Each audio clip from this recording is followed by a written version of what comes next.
दोस्तों, ढाका विधानसभा के बारे में जो है तो कई खबरें मौसूल हो रही हैं, जिसके ज़रिए से हम ये भी कह सकते हैं कि राणा रणजीत सिंह को जनता का काफ़ी अच्छा समर्थन रहा। पार्टी का शुरुआत से ही प्रचार अच्छा रहा उनका भी, और जनता ने जो है तो काफ़ी हद तक कि उनको जिस तरह से उनका रिप्रेजेंटेशन रहा, प्रेजेंटेशन रहा विधानसभा के अंदर, जिस तरह से जो वो टिकट नॉमिनेशन के लिए गए, सिंबल मिलने के बाद जो है तो टोपी, गमछा, हिंगोल और पूरा तरह से अगर देखा जाए तो एक सेकुलर छवि उनकी बनकर उभरी है। और इसी तरह से अगर रहता है, जिस तरह के हालात मिल रहे हैं जो तो ग्राम पंचायतों से क्षेत्रों, विभिन्न क्षेत्रों से जो उनके विधानसभा क्षेत्र के, तो उसमें अगर वाकई में इस तरह से दमखम है, तो हम ये ज़रूर कह सकते हैं कि राणा रणजीत सिंह जो है तो बिहार की विधानसभा में पहले जो है तो भारत देश की तरफ से अगर देखा जाए तो पहले हिंदू एमएलए एमआईएम की तरफ से रहेंगे। और दूसरी तरफ अगर हम बात करें तो नगर सेवक कई एक बन चुके हैं एमआईएम के,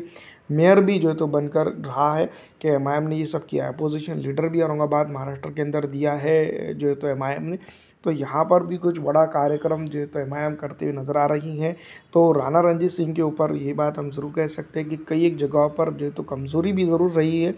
प्रचार प्रसार में कमज़ोरी रही है, और जो है तो जो दो एक जनसभाएं अगर और हो जाती तो काफ़ी जो है तो हो सकता था। लेकिन एक बड़ा अरसा था राणा रणजीत सिंह के पास, बड़े अरसे से जो है तो इस इलाके के ऊपर मेहनत कर रहे थे। और कहीं न कहीं आज़ाद समाज पॉलिटिकल पार्टी का भी जो तो यहाँ पर हम